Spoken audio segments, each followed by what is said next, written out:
Hello friends, welcome back to the channel. তো দেখছো এখানে দেওয়ালে আমরা আঁকিবুকি করছি। মানে আঁকেবুকি নয়, মানে যেটা ছেলের করার কথা উল্টো পাল্টা জিনিস হিজিবিজি করে রং করা অমুক তমুক, সেটা আমরা করছি। কিছুই না, মানে ঠাকুরের জায়গাটাকে একটু মেকওভার দেওয়ার চেষ্টা করছি, নতুনত্ব দেওয়ার চেষ্টা করছি। দেখো এই জায়গাটা তো আমার আলমারি হবে, ঠাকুরের জায়গা হবেই, কিন্তু তার আগে যতদিন না হচ্ছে ততদিন ঠাকুরকে তো এভাবে এক জায়গায় সবাই মিলে খুব কষ্ট করে রয়েছেন। তাই জন্য আমি ভাবলাম যে একটু যদি মেকওভার করা যায় বাজেটের মধ্যে তাহলে কেমন হয়। তাই জন্য অনেক দিন ধরে ভাবছি কি করব, ব্যাস মাথার পোকাগুলো তো নড়ে গেল।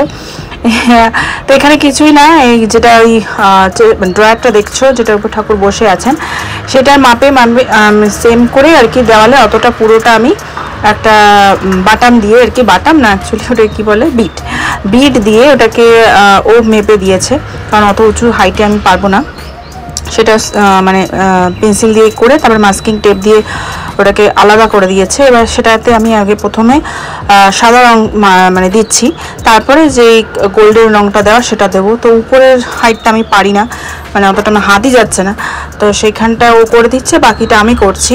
আর মানে প্রথম রংটা আমি করে দিয়েছি, বা পরের পার্টটা ও করেছে। আর এখন দেখো মাস্কিং টেপটা তুলে দেওয়ার পরে কতটা সুন্দর লাগছে। এরপর আরও কাজ বাকি আছে, দেখতে থাকো আর এনজয় করো।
তোমাদের সঙ্গে যেটা শেয়ার করব বলে এতদিন ধরে তোমাদেরকেও আটকে রেখেছি, আমি নিজেকেও রেজিস্ট করে রেখেছিলাম। তো সেটা হলো এই যে প্রথমে তো তোমরা সবাই জানো যে আমার ঠাকুরটা এইদিকে ছিল, মানে এই ওয়ালটাতে ছিল, এই যে কোন দিক দেখাচ্ছি, এই ওয়ালটাতে ছিল। তো তারপরে যাই হোক এই ওয়ালটাকে সেভাবেই সাজানো হয়েছিল ঠাকুরের জন্য। তারপরে আমি জানতে পারলাম যে এই মানে এইদিকে মুখ করে ঠাকুর রাখে না, এদিকে রাখতে হয়। তো সেই জন্য আবার তড়িঘড়ি করে সমস্ত অ্যারেঞ্জমেন্টকে আমি এদিকে শিফট করেছি। তো শিফট করার পরে সব ঠাকুর এক জায়গায় ছিলেন, ঠিক ভালো লাগছিল না আমার। তো মাথায় একটা অনেকদিন ধরেই খাটছিল, মানে ভূত নড়ছিল আর কি আমার মাথায়।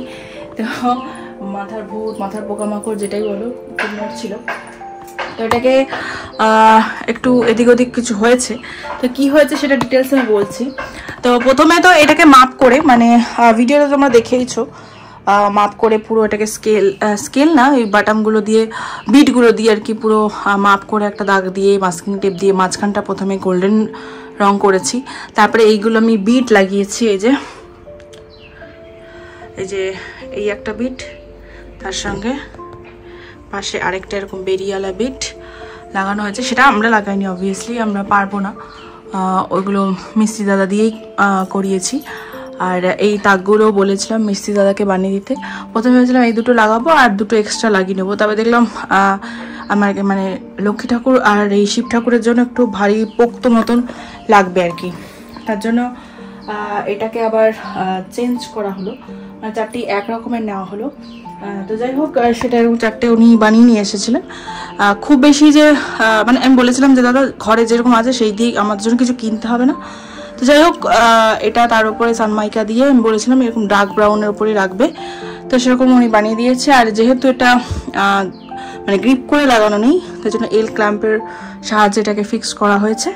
তো ব্যাস আমি এখানে উপরে আমাদের গুরুদেবকে রেখেছি আর এখানে মা লক্ষ্মীকে রেখেছি। মা লক্ষ্মী অ্যাকচুয়ালি এখানকারই মানে এখানে রাখবার জন্যই মানে করেছে, মানে মাথায় আছে, কিন্তু যেহেতু মুকুটটা একটু বড় না তার জন্য এখানে আটছে না। মুকুটটা একটু ছোট হিসেবে মাপটা আমি রেখেছিলাম, তো সেই হিসেবে মুকুট ছোট হলে এখানে এঁটে যাবেন। তো যাই হোক এখন আজকে মনে হয় এবারে মনে হয় প্রথম মা লক্ষ্মী চেয়েছেন যে আমি একটু উপরে বসি। মানে জগদাকে আমি বলছি জগাকে যে তোমার বউ কিন্তু তোমার মাথার উপরে নাচবে বলে দিলাম। যাই হোক একটু ইয়ার্কি করলাম, ঠাকুরের সঙ্গে আমি একটু ইয়ার্কি করি, ঠাকুরকে আমি আমার বন্ধু মনে করি, যেটাই হোক। আর এখানে হচ্ছে শিব ঠাকুর আর পিছনে ত্রিপুরেশ্বরী মা। তো ত্রিপুরেশ্বরী মাকে আমি রেখেছি এখন অবধি, কারণ কি ফটোটা না মানে খুলে গেছে। তো যেহেতু আমি মূর্তি আনবো পাথরের, তার জন্য এইভাবেই থাক, পরে যখন পাথরের মূর্তি আনবো তখন এটাকে মানে এই ঠাকুরের ফটোটাকে ইয়ে করতে হবে, সরিয়ে ফেলতে হবে, মানে অন্য কোথাও রেখে দেবো, কোথাও তো দিয়ে আসবো না। আচ্ছা, আর এখানে গণেশজিকে রেখেছি, গণদাদাকে মাঝখানে, উনি শিরোমণি হয়ে বসে আছেন। আর এখানে দেখো আমি আলাদা আলাদা করে প্লেট দিতেই পারি, কিন্তু যেহেতু বাচ্চা নিয়ে বুঝতেই পারছো অত টাইম হয় না, তাই আমি ঠাকুরকে এক জায়গায় দিয়ে দিই। হয়তো এটা ঠিক না, আমি জানি না, যাই হোক আমার তো বন্ধুর মতনই আমি রাখি। তো এই হলো পুরো ফুল মেকওভার। আর এখানে ওই যে ক্লাম্পগুলো দেখছো ওটা আমি লাগিয়ে দিয়েছি, সেটাও মিস্ত্রি দাদাই লাগিয়ে দিয়েছে। আর এখানে এগুলো আমি ঝুলিয়ে দিলাম আজকে। আর ঠাকুরকে মালাটা পরাতে বেশ কঠিন কাজ হয়েছিল, আমি এইটার উপরে এই যে দেখো এটার উপরে এটা দিয়ে তারপরে উঠেছিলাম, খুব রিস্কে। যাই হোক সেটা আর আমি শ্যুট করে নিই। আর এই হলো কি ব্যাপার। আর এখানে গাছ আসবে, এখনও গাছ আসেনি। আর ওখানে তো ঠাকুরের ছাড়া জামা কাপড়গুলো রাখা থাকে, যেগুলো পরে ধোবো। আর নিচে ঠাকুরের যে ডাস্টবিন ফুল টুলগুলো রাখা হয়। তো ব্যাস এই হলো। তো তোমাদের কেমন লাগলো অবশ্যই জানাবে। আর আমি ভেবেছিলাম সমস্ত কিছু করে ঠাকুরকে পুজো দেব আজকে বৃহস্পতিবার, তো তারপরে একটা কমপ্লিট লুক তোমরা দেখতে পাবে। তো তোমাদের কেমন লাগলো আমাকে অবশ্যই জানাবে কমেন্টে। তোমরা কিন্তু কমেন্ট করছো না, কমেন্টে অবশ্যই বলছি, কমেন্টে অবশ্যই জানাবে। আর ভালো লাগলে অবশ্যই শেয়ার করবে বন্ধুদের মাঝে। আর খুব কম খরচে, মানে খুব যে বেশি খরচ হয়েছে তা না, কিন্তু একটা সুন্দর লুক এসছে। আর তোমাদের কেমন লাগছে তোমরা অবশ্যই জানাবে। আর চলো, যারা এখনো সাবস্ক্রাইব করো প্লিজ সাবস্ক্রাইব করে দিও, আর শেয়ার করো, লাইক করো, কমেন্ট অবশ্যই করো। তো চলো আজকের মতন টাটা।